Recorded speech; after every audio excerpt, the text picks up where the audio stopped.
Okay, so let's continue now with homework due this week, which is rules of implication.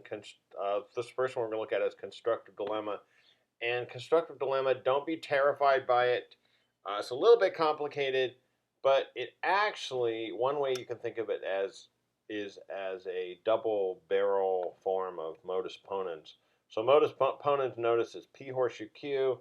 The second parent is identical to this antecedent chunk. That antecedent means the chunk on the left side of the horseshoe. Consequent means the chunk on the right side of the horseshoe. So the second parent is identical to the antecedent chunk in that horseshoe parent P, and then the offspring is identical to this consequent chunk in that horseshoe on the right side of that horseshoe Q. That becomes the offspring. And so in a similar way, constructive dilemma looks kind of in that pattern where we have two horseshoe chunks on either side of the main operator dot. So P horseshoe Q, here's R horseshoe S. And then the second parent is the antecedent chunks of each one of those horseshoe parts. So there's the P is the antecedent chunk of that horseshoe, P horseshoe Q, and the R here is the antecedent chunk of this horseshoe part, R horseshoe S. And so those are the two antecedent chunks around a wedge. And then the offspring by constructive dilemma are the two consequent chunks, Q here, S there, on the right side of each one of those horseshoes. That makes up the offspring, and it's around a wedge. So it's similar in pattern to modus ponens. Okay, so let's look at the proof that we have to solve.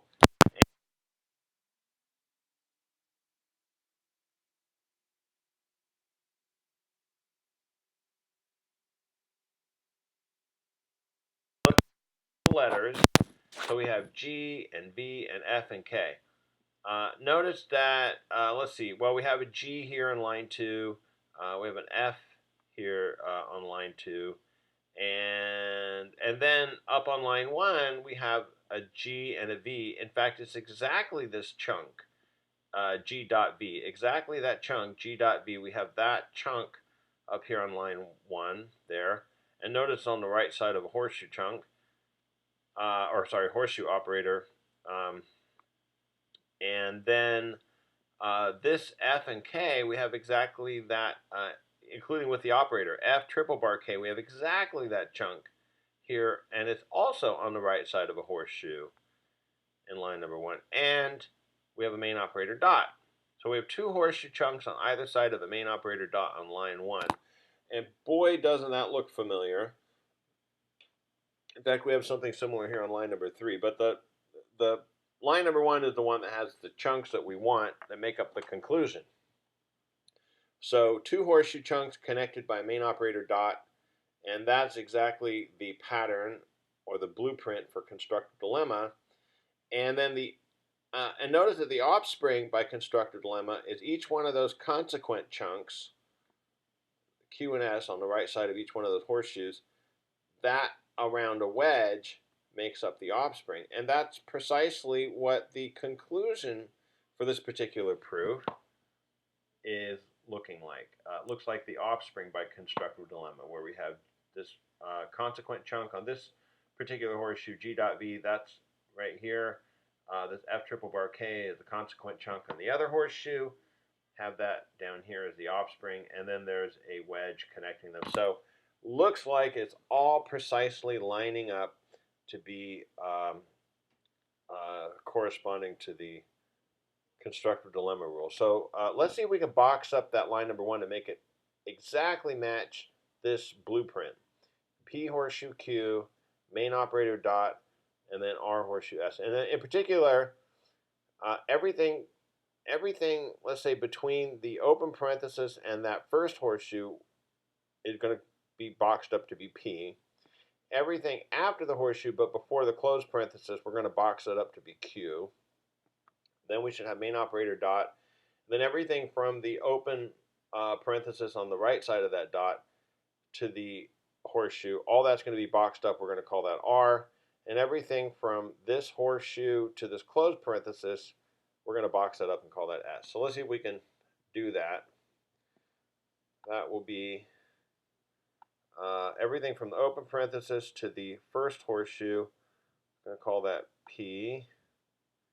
And everything from the horseshoe to the closed parenthesis, we're going to call that Q. Sorry about my scrawly handwriting here. And then everything from, again, then main operator, closed parenthesis, main operator dot, open parenthesis. And now everything from that open parenthesis to the horseshoe, the second horseshoe, everything from here to there is going to be boxed up and called R. And then everything from this horseshoe, the second horseshoe here, to the closed parenthesis is going to be boxed up, and we'll call that S. Okay. And something of the form open parenthesis, P horseshoe Q, closed parenthesis, main operator dot, open parenthesis, R horseshoe S, closed parenthesis. And that's precisely what the blueprint says.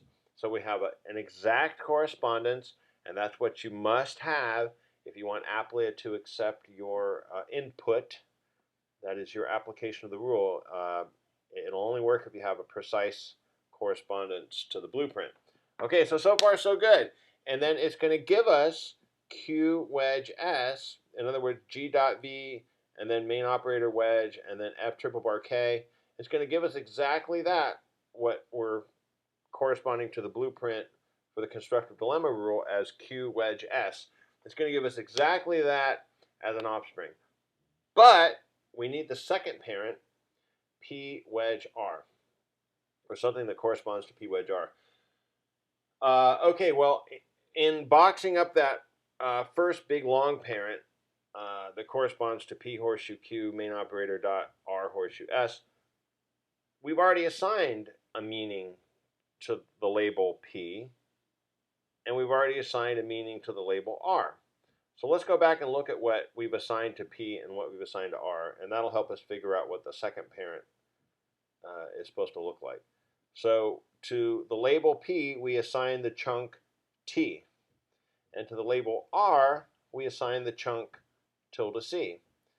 So if it's supposed to correspond to the blueprint for the second parent, P wedge R, then that means we're looking for T wedge tilde C. And here it is right here on line number 4, T wedge. So that corresponds to the same T, same chunk, right, T, so we can give it the same label, P. Wedge tilde C, that corresponds to the R there. R there. So we got, right, we got exactly what we need. We have one parent corresponding to the blueprint, P horseshoe Q, in parentheses, main operator dot, and then R horseshoe S in parentheses. And we have a second parent that, now that we've assigned a meaning to P and R, we can make match to the second parent, the blueprint for the second parent for constructive dilemma, which would be P wedge R. And so all the pieces are in place, and now we should be able to get this conclusion, which will correspond to Q wedge S. Now notice we didn't use lines 2 and 3. That's okay. We don't have to use lines 2 and 3. And like I mentioned in class before, if you were debating with somebody and somebody used some quote-unquote reason to support their conclusion, but it turns out that reason isn't really playing any operative role, then you can pretty much dismiss that as a reason. So, okay, so in real life, people do give you sometimes premises that don't end up actually supporting the conclusion. So really, all we need to get to this conclusion is just lines 1 and 4. So let's see if I can. Okay, so this is a one-step proof. We can get to the conclusion in one step, although it took a little work figuring out exactly that step. F triple bar K. Okay, and that came from lines 1 and 4 by constructive dilemma. Green light, so I can hit check proof and I'll get all my points. And you need to hit check proof to get all your points. If you continue on without hitting check proof, you won't get any points. So make sure you hit check proof before you hit, or grade it now, yeah. Oh, maybe you have to do both. So check proof and then hit grade it now. All right, don't forget,